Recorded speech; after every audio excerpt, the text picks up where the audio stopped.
Fake person, fake लोग तुम्हारे life, तुम्हारे रिलेशनशिप और तुम्हारे काम तीनों को बहुत नुकसान पहुंचाते हैं। इसलिए हर कोई इनसे दूर रहना चाहता है। लेकिन ऐसा कोई फील्ड नहीं है, ऐसी कोई जगह नहीं है जहाँ तुम्हें ये लोग ना मिले। तुम्हारे घर, तुम्हारे स्कूल, कॉलेज, जहाँ तुम काम करते हो, हर जगह तुम्हें फेक लोग देखने को मिलेंगे। तो जब तुम चारों तरफ से ऐसे लोगों से घिरे हुए हो तो तुम कैसे रोकोगे इन्हें अपने लाइफ, रिलेशनशिप और काम को बर्बाद करने से? कैसे डील करोगे इनसे? इस सवाल का जवाब तुम्हें इस वीडियो में मिलेगा और तुम इस वीडियो में जानोगे 3 effective methods to deal with fake people।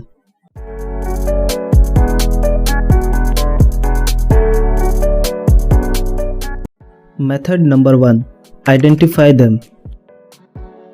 किसी भी प्रॉब्लम को सॉल्व करने से पहले उसे आइडेंटिफाई करना बेहद ज़रूरी है। तुम मानो या ना मानो, बट हो सकता है कि तुम्हारे फैमिली या फ्रेंड जोन में ऐसे फेक लोग अभी भी मौजूद हो जिन्हें तुम जानते नहीं हो कि अंदर ही अंदर वो तुम्हारे बारे में क्या सोचते हैं। तो तुम्हारा सबसे पहला टास्क तो यही होगा कि तुम ऐसे लोगों को आइडेंटिफाई करो। इन्हें कैसे आइडेंटिफाई करते हैं उस पे मैंने एक वीडियो बनाई है, तुम चाहो तो उसे देख सकते हो।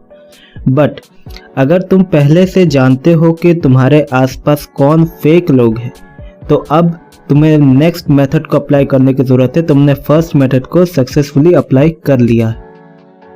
मेथड नंबर 2 है हमारा मेक डिस्टेंस। फेक लोगों से टोटली डिस्टेंस बनाने की ज़रूरत है। उनके साथ कोई कांटेक्ट रखना ही नहीं है। ऐसे लोग दीमक यानी कि टर्माइट्स की तरह होते हैं, जिसके पास रहते हैं उसे ही खोखला कर देते हैं। इसलिए जितना हो सके डिस्टेंस बना लो। लेकिन इसका मतलब ये नहीं है कि तुम सीधे जाकर के उसे बोल दो कि तुमसे दोस्ती खत्म क्योंकि तुम एक फेक पर्सन हो, या तुम उससे दुश्मनी कर लो। नो, ऐसा कुछ नहीं करना है। तुम्हें सिर्फ डिस्टेंस बनाना है, जो तुम कुछ स्टेप्स में कर सकते हो। फॉर एग्जाम्पल, पहले धीरे धीरे उससे बात बंद करो, उसके साथ कहीं जाना बंद कर दो। अपने आइडियाज, प्लान्स और सीक्रेट्स से तुम्हें शुरू से ही शेयर करना बंद कर देना चाहिए।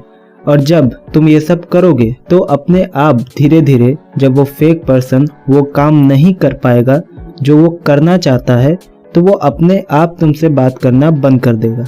क्योंकि वो कोई रियल पर्सन नहीं है कि वो तुम्हारे पास आएगा और पूछेगा कि भाई तू बात क्यों नहीं कर रहा, क्या बात है।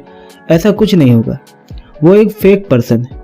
इन्हें जब लगता है कि वो तुमसे कोई काम नहीं निकाल पा रहे, तो ये तुमसे कुछ कहेंगे नहीं, बल्कि चुपचाप ये खुद तुमसे फिर बात करना बंद कर देंगे। क्योंकि वो कभी तुमसे फ्रेंडशिप करने के लिए आए ही नहीं थे। उनका ऑब्जेक्टिव्स कुछ और था। इसलिए जब वो ये काम नहीं कर पाते, जब वो अपने ऑब्जेक्टिव्स को पूरा नहीं कर पाते, तो सिंपली छोड़ देते, बिना कुछ बोले चले जाते। और अगर ऐसा हो जाता है तो कॉन्ग्रेचुलेशंस, तुम एक बहुत बड़े थ्रेट से अब बाहर आ गए। और इस बात के लिए तुम्हें खुद को शाबाशी देनी चाहिए कि तुम वैसे पर्सन को पहले ही आइडेंटिफाई कर उसे अपने लाइफ से बाहर कर पाए। तो ये है बेस्ट मेथड और मैं तुम्हें इसी मेथड को यूज करने के लिए कहूँगा।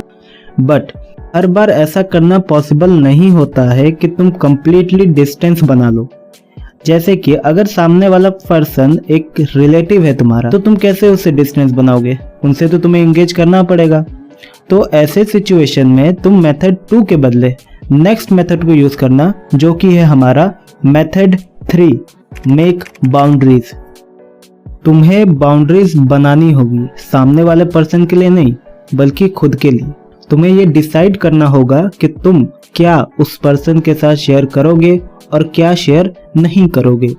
एग्जाम्पल के तौर पे, तुम्हें अपने फैमिली कॉन्फ्लिक्ट्स नहीं बताने, तुम्हें अपने जॉब, एजुकेशन या बिजनेस में क्या कर रहे हो, क्या करने वाले हो, उसके बारे में सही डिटेल्स नहीं बताना है। और तुम्हारे जो पर्सनल प्रॉब्लम्स है, जो कि सिर्फ तुम तक या तुम्हारे फैमिली तक रहने चाहिए, वो भी शेयर नहीं करना।